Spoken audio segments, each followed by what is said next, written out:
Everyone welcome back. कैसे हैं आप लोग? आशा करते हैं आप लोग बहुत अच्छे होंगे। डियर स्टूडेंट्स, आज का हमारा ये लेक्चर आपके चैप्टर समांतर श्रेणी अर्थात अरिथमेटिक प्रोग्रेशन का 8th लेक्चर होने वाला है। डियर स्टूडेंट्स, इस लेक्चर के पहले मैं आपको 7 लेक्चर इस चैप्टर के बिहाफ पे प्रोवाइड करा चुका हूं। आशा करते हैं कि आप सभी के सभी लोगों ने उन प्रीवियस सभी के सभी लेक्चर को ज़रूर से ज़रूर देखा होगा। अगर डियर स्टूडेंट्स आपने एक भी लेक्चर को मिस किया है तो चैनल पे प्लेलिस्ट बन गई है, साथ ही साथ उस प्लेलिस्ट का लिंक आज के इस लेक्चर के डिस्क्रिप्शन में भी रहेगा, वहां से जा करके आप प्रीवियस लेक्चर को देख सकते हैं। आइए डियर स्टूडेंट्स आज की क्लास को स्टार्ट करते हैं। डियर स्टूडेंट्स, आज की इस क्लास में हम समांतर माध्य के कंसेप्ट पर, साथ ही साथ समांतर श्रेणी के गुणधर्म के कंसेप्ट पर क्वेश्चन सॉल्व करने वाले हैं। डियर स्टूडेंट्स, लेक्चर बहुत ही ज़्यादा इंपॉर्टेंट है। आज के इस लेक्चर में जो भी क्वेश्चन सॉल्व कराए जाएंगे वो बहुत ही ज़्यादा इंपॉर्टेंट होगी। मेरे साथ क्वेश्चन को सॉल्व करिएगा, साथ ही साथ अपनी नोट्स में नोट करते हुए चलिएगा। डियर स्टूडेंट्स, आइए हम स्टार्ट करते हैं अपने फर्स्ट क्वेश्चन से। देखो डियर स्टूडेंट, जो हमारा फर्स्ट क्वेश्चन है उसमें बोल रहा है कि निम्नलिखित संख्याओं का समांतर माध्य ज्ञात कीजिए।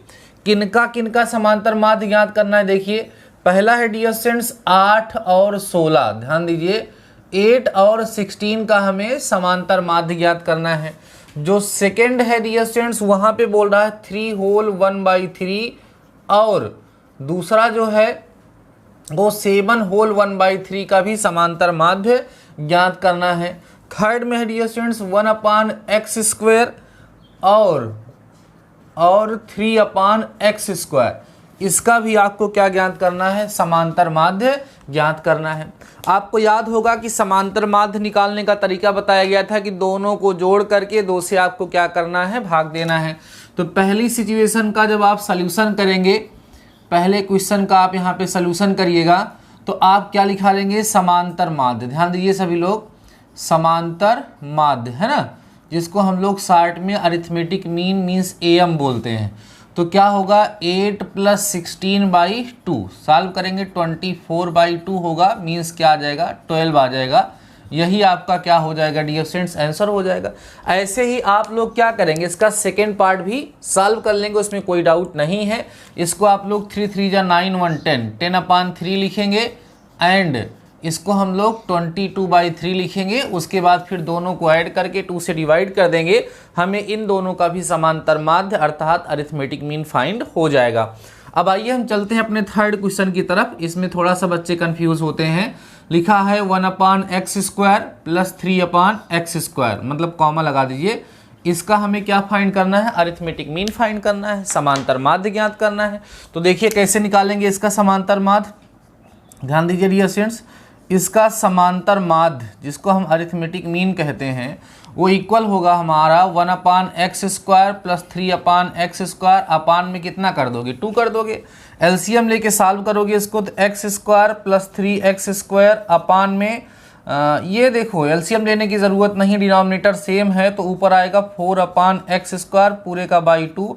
इसका मतलब 4/x² × 2, 2 2 जा 4 आ गया तो ये आ जाएगा बच्चों 2/x²। तो आंसर जो आएगा arithmetic mean, answer arithmetic mean of 1/x² and 3/x² is 2/x²। यही आपका क्या हो जाएगा? आंसर। तो अरिथमेटिक मीन फाइंड करने के लिए किन्हीं भी 2 नंबर का अरिथमेटिक मीन फाइंड करने के लिए अक्सर एग्जाम में आ जाता है। तो किन्हीं भी 2 नंबर का अगर अरिथमेटिक मीन हमें फाइंड करना है, समांतर माध्य ज्ञात करना है, तो क्या करेंगे हम लोग? दोनों को ऐड करके 2 से हम डिवाइड कर देंगे, मीन्स उनका एवरेज फाइंड किया जाता है। वही उनका क्या कहलाता है? समांतर माध्य कहलाता है। ये सब क्वेश्चन एग्जाम में एक नंबर में पूछे जाते हैं। अब भाई जिन्होंने समांतर माध्य के कंसेप्ट को ही नहीं सीखा होगा कि समांतर माध्य क्या होता है, उनके लिए तो टफ होगा। लेकिन जो जानते हैं समांतर माध्य क्या होता है, अरिथमेटिक मीन क्या होता है, उनके लिए तो डियर स्टूडेंट्स इजी ही होगा। डियर स्टूडेंट्स, एक रिक्वेस्ट है आप लोगों से, जितने भी स्टूडेंट्स हमारे अभी लेक्चर को देख रहे हैं वो सभी के सभी लोग पहले फटाफट से लाइक कर दें और अपने दोस्तों के साथ एक बार शेयर कर दें, जिससे हम अच्छे से आपको पढ़ा सकें। बाकी आगे क्लास को मैं कंटिन्यू कर रहा हूं। आइए डियर स्टूडेंट्स अगले क्वेश्चन की तरफ बढ़ते हैं। नेक्स्ट क्वेश्चन क्या है? देखिए, यदि, ध्यान दीजिए बहुत अच्छा क्वेश्चन है। कह रहा है डियर स्टूडेंट्स, यदि A और B का समांतर माध्य ए और बी का क्या दे रहा है? समांतर माध्य मीन्स अरिथमेटिक मीन क्या है? A to the power n plus b to the power n upon a to the power n minus 1 plus b to the power n minus 1 हो तो n का मान ज्ञात कीजिए, n का मान ज्ञात कीजिए। अच्छा क्वेश्चन है और ये क्वेश्चन एग्जाम में अक्सर पूछ लिया जाता है क्योंकि ये थोड़ा सा इम्पॉर्टेंट भी है। ठीक है, आइए समझते हैं। कह रहा है डियर स्टूडेंट्स, यदि a और b का समांतर माध्य, ठीक है, कह रहे हैं कि a और b का जो समांतर माध्य है मीन्स a और b का जो अरिथमेटिक मीन है वो कितना है, a to the power n plus b to the power n upon a to the power n minus 1 plus b to the power n minus 1। ये a और b का क्या है, समांतर माध्य है, तो हमें n की वैल्यू फाइंड करनी है। अब आइए समझिए कैसे इसको हम लोग सॉल्व करेंगे। सॉल्यूशन देखिएगा, सॉल्यूशन कैसे करेंगे, चूंकि हम जानते हैं, ठीक है, हमें पता है, क्या जानते हैं, a तथा b का अरिथमेटिक मीन अर्थात समांतर माध्य a प्लस बी बाई 2 होता है। इसलिए ये जो a to the power n plus b to the power n upon a to the power n minus 1 plus b to the power n minus 1 लिखा हुआ है, ये हमारा a प्लस बी बाई 2 के इक्वल होना चाहिए। क्यों होना चाहिए, क्योंकि उसने कहा है कि ये जो लिखा हुआ है डियर स्टूडेंट्स, ये a और b का क्या है, समांतर माध्य है अर्थात अरिथमेटिक मीन है। तो हम एक्चुअल में ये जानते हैं कि a और b का समांतर माध्य ये होता है, इसलिए इन दोनों को हमने क्या कर दिया, इक्वल कर दिया। अब इसी को सिंप्लीफाई करके हम n की वैल्यू को फाइंड करेंगे। देखिए 2 को इधर भेजिएगा तो आ जाएगा 2a to the power n plus 2b to the power n। इसको जब इसके साथ मल्टीप्लाई करोगे डियर स्टूडेंट, देखो a की power n minus 1 into a, देखो क्या आएगा, a to the power n minus 1 into जो a करोगे तो इसका मतलब a की पावर 1 होता है, तो मल्टीप्लाई में पावर्स ऐड होती हैं, तो a to the power n minus 1 plus 1 ये कैंसिल होकर के हमें क्या मिलेगा, a to the power n मिलेगा। समझ में आ रही बात है?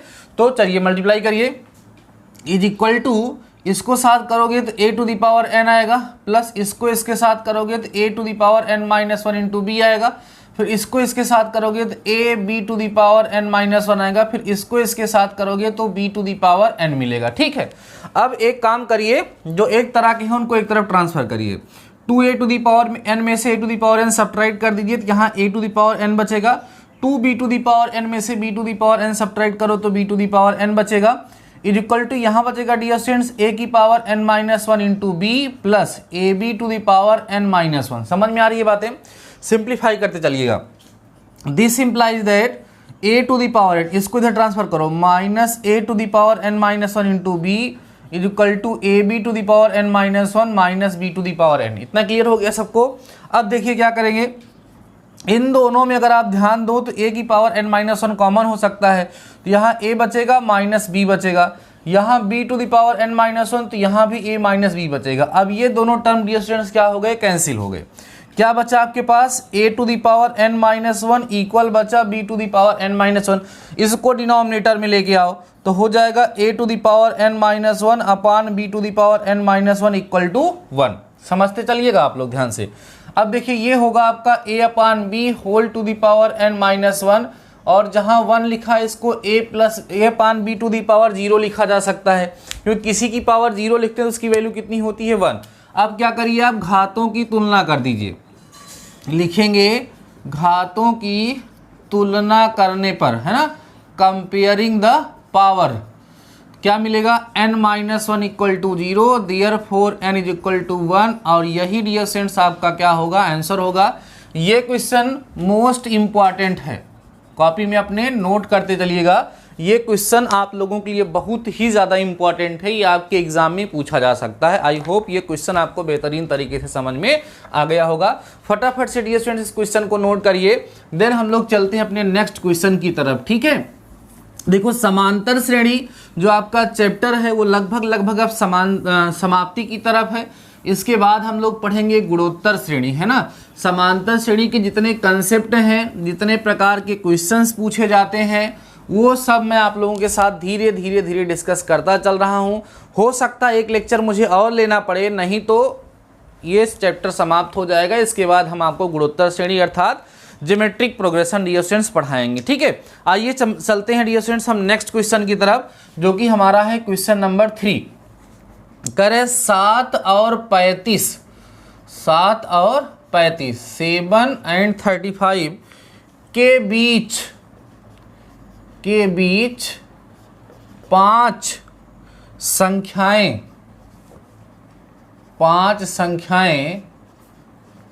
इस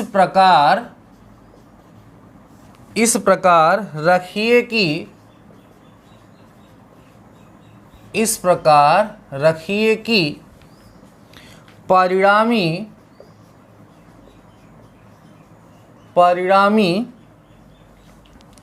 श्रेणी समांतर श्रेणी है या हो। देखिए ध्यान से, ये हमें क्या करना है डियर स्टूडेंट्स, यहाँ पर दो संख्याएं दी गई हैं, एक है 7 और एक है 35। उन दोनों के बीच में हमें 3 नंबर्स ऐसे इंसर्ट करने हैं जिससे जो नया मिले, वो जो मिलेगा वो एपी बननी चाहिए। तो जो मैंने आपको समांतर माध्य का कंसेप्ट सिखाया था, किन्हीं दो राशियों के बीच में एन समांतर माध्य की गणना करना, वही कंसेप्ट यहाँ पर लगेगा। देखिए कैसे हम कहेंगे, माना, ध्यान समझना, माना 7 और 35 के मध्य, ऐसा हम लेट कर लेंगे, मध्य 3 संख्याएं, क्या लेट करते थे याद होगा आपको, 3 संख्याएं A1, A2, A3 हैं। इसी तरीके से इस तरह क्वेश्चन को सॉल्व करते हैं हम लोग, ऐसा लेट कर लेते हैं।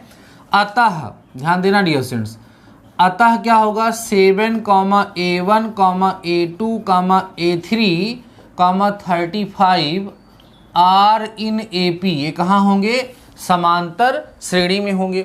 जब ये समांतर श्रेणी में हैं तो कहेंगे उपरोक्त AP में, समझते चलिए आराम से, उपरोक्त AP में, इस AP का प्रथम पद आपको 7 दिख रहा होगा, अंतिम पद आपको 35 दिख रहा होगा, पदों की संख्या आपको 5 दिख रही होगी।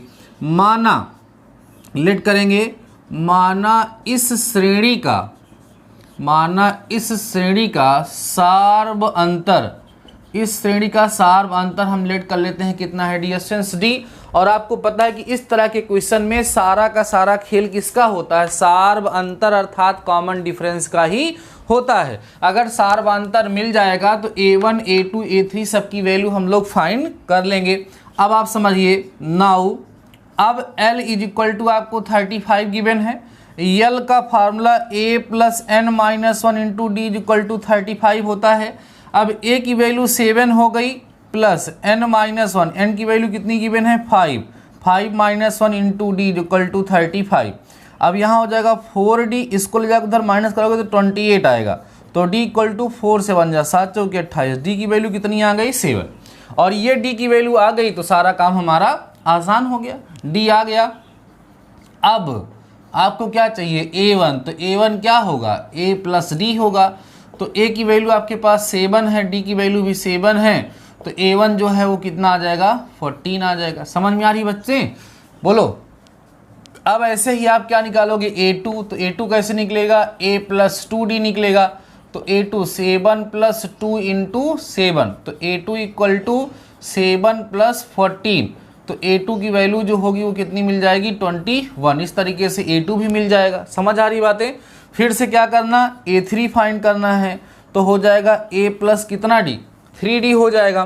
तो A3 इक्वल टू आपको मिलेगा 7 + 3 इंटू 7, तो A3 इक्वल टू 7 + 21, तो A3 की जो वैल्यू होगी वो कितनी मिल जाएगी, 28। तो हेंस या अतः 3 संख्याएं जो हमें फाइंड करनी थी वो क्या होंगी, 14, 21 और 28 हैं या होंगी। क्लियर हो गया क्वेश्चन। इस तरह का मैंने आपको एक एग्जाम्पल भी सॉल्व कराया था, अगर आपको याद हो तो, कंसेप्ट सिखाया था और इसके बिहाफ पर मैंने आप लोगों को एक एग्जाम्पल भी सॉल्व करके दिखाया था। अगर आप लोगों को याद होगा तो ये आपको आसान लगा होगा। ठीक है, अब एक अगला क्वेश्चन जो है डियर स्टूडेंट्स, ये आप लोगों को मैं टास्क के रूप में देने वाला हूँ। इसको आप लोग क्या करेंगे, सॉल्व करेंगे खुद से। मैं आपको बता रहा हूँ, क्वेश्चन को यहाँ राइट कर रहा हूँ जिसको आप लोगों को क्या करना है, सॉल्व करना है और मुझे कमेंट सेक्शन में आकर के उसका आंसर बताना है कि आपका आंसर जो है डियर स्टूडेंट्स वो कितना आ रहा है। ठीक है, समझिएगा। अगर किसी समांतर श्रेणी में 4 और 37 के बीच 10 समांतर माध्य निविष्ट कीजिए। देखिए ध्यान से, किसी समांतर श्रेणी, क्वेश्चन देखिएगा, किसी समांतर श्रेणी मीन्स अरिथमेटिक प्रोग्रेशन, किसी समांतर श्रेणी, ठीक है, में 4 और 37 के मध्य 10 समांतर माध्य निविष्ट कीजिए।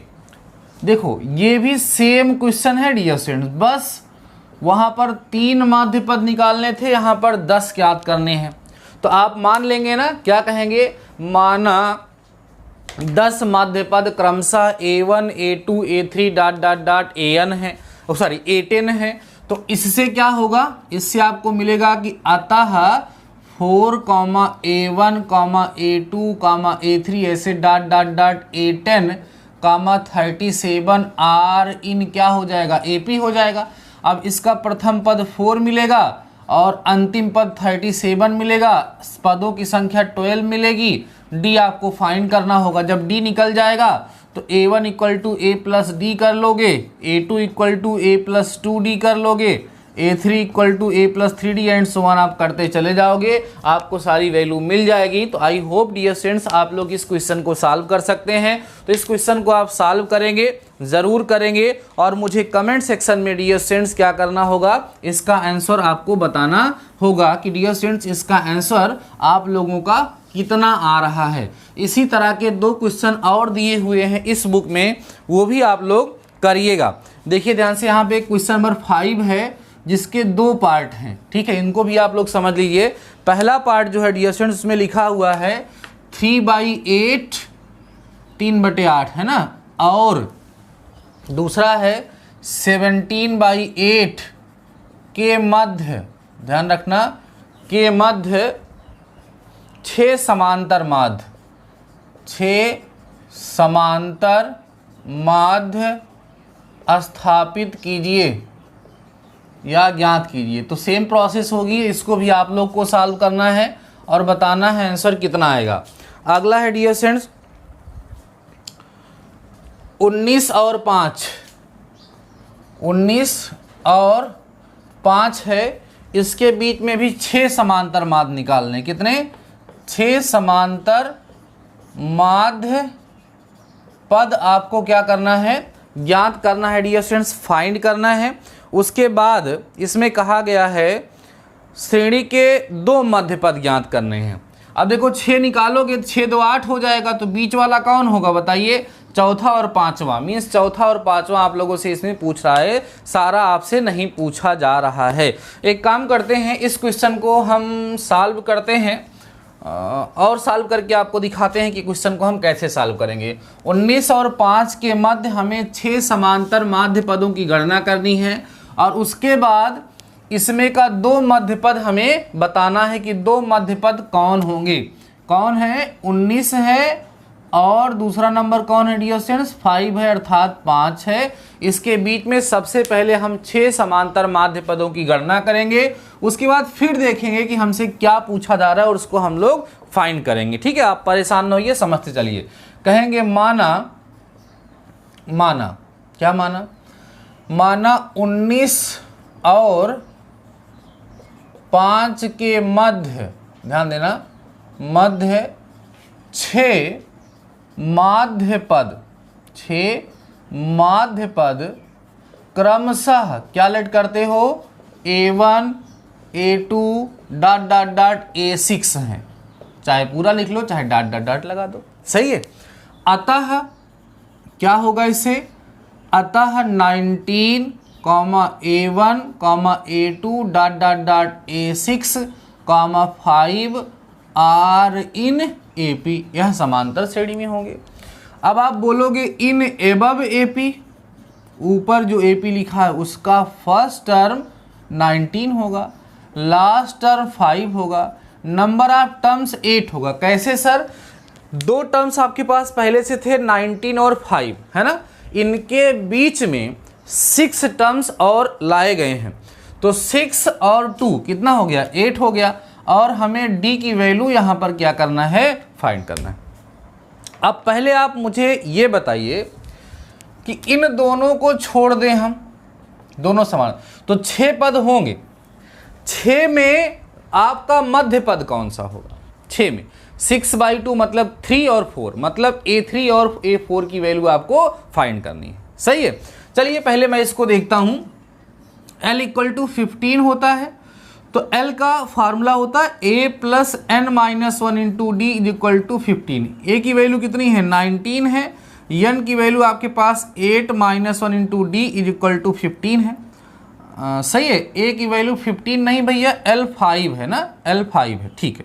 तो यहाँ 7D आएगा = 5 - 19 हो जाएगा। तो यहाँ से आपको 7D = -14 मिलेगा, तो D = D स्टूडेंट्स क्या मिल जाएगा? -2 मिल जाएगा। D मिल गया। अब आपको दो मध्य पद क्या कर लेने हैं? ज्ञात कर लेने हैं। आप कहोगे चूंकि कुल मध्य पद बराबर 6, अतः देखो 6 क्या है? एक सम संख्या है ना, अतः इससे हम लोग क्या कहेंगे? मध्य वाला माध्य पद, दो माध्य पद बराबर क्या होगा? 6/2 वां पद, ठीक है, तथा 6/2 एकवां पद, ये हमें निकालना होगा, मतलब तीसरा तथा चारवां। ठीक, मीन्स जो मध्य पद जो होंगे, मतलब इसमें आपको जैसे A1 A2 A3 A4 5 A6 है, तो इन सभी को फाइंड करने की बात वो नहीं कर रहा है, वो कह रहा है कि इसमें से जो बीच वाला होगा वो पता करिए, और सम है तो बीच वाले दो पद होंगे, उन्हीं दोनों को फाइंड करने के लिए कह रहा है। तो वो बीच वाले दो पद कौन होंगे? तीसरा और चौथा। तो निकाल लीजिए, A3 क्या होगा? A + 3D होगा, और हमारा A4 क्या होगा? वो A + कितना होगा? 4D होगा। तो A3 = A की वैल्यू बताइएगा आप मुझे। A की वैल्यू 19 होगी, प्लस 3 × -2 होगी, तो A3 = 19 - 6 यहाँ पे कर लीजिए, तो A3 = आपको मिल जाएगा 13। ठीक है, ये आपका तीसरा मध्य पद हो जाएगा। A4 = A की वैल्यू आपके पास 19 है, प्लस 4 × -2 हो जाएगा, तो A4 = 19 - 8, तो A4 जो मिलेगा वो आपको मिल जाएगा डियर स्टूडेंट्स यहाँ पर 11। ठीक है, ये आपका हो जाएगा दो मध्य वाले मध्य पद।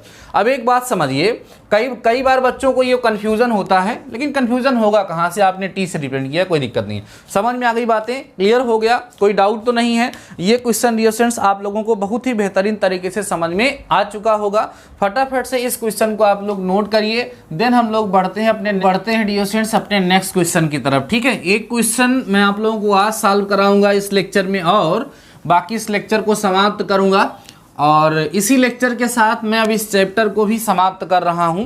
ठीक है, कुछ क्वेश्चंस और भी आते हैं, अगर आप लोग कहेंगे तो एक लेक्चर और प्रोवाइड करा दिया जाएगा। कुछ क्वेश्चंस बच रहे हैं, आपके पास PDF भी होगी, अगर PDF नहीं होगी तो PDF डाउनलोड कर लीजिए अपने टेलीग्राम चैनल से। बाकी आप कहेंगे तो एक लेक्चर और देंगे, नहीं तो इसको कंप्लीट कर देंगे यहीं पर। आइए, इस बुक में क्वेश्चन नंबर 6 है। करा डियर स्टूडेंट्स की समांतर श्रेणी के 3 लगातार संख्याएं ज्ञात कीजिए यदि संख्याओं का योग 54 है तथा प्रथम दो संख्याओं का गुणनफल 270 है। देखिए ध्यान से, लिखा है समांतर श्रेणी की 3 लगातार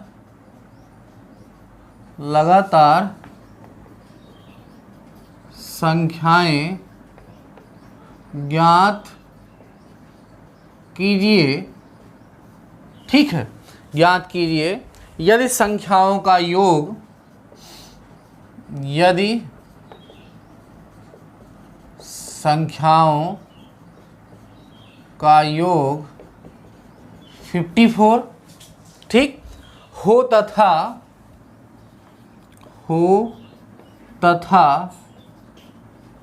प्रथम दो संख्याओं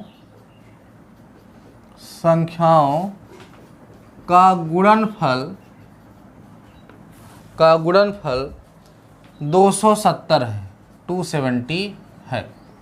ऐसी तीन संख्याएं ज्ञात करनी है जो समांतर श्रेणी में हो, उन 3 को ऐड करने पर 54 आता है और फर्स्ट की 2 को मल्टीप्लाई करने पर हमें 270 मिलता है। ये समझते हैं कितना आसान से क्वेश्चन है।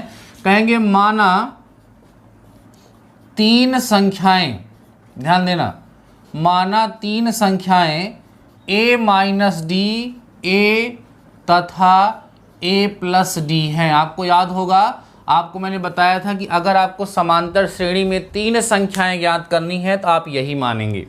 अब आप समझिए, तो प्रश्नानुसार क्या होगा? प्रश्नानुसार इन तीनों संख्याओं का योगफल means a minus D plus a plus D की जो वैल्यू है वो 54 दी गई है। d से d डी स्टूडेंट्स कैंसिल हो गया, a कितना a हो गया 3a इक्वल टू 54 हो गया, तो a इक्वल टू 54/3 हो जाएगा, है ना। अब 3 एक कम 3 अठे 24, ठीक है। तो a इक्वल टू कितना मिल गया 18। तो चलिए a तो मिल गया, अब d मिल जाए तो काम बन जाए।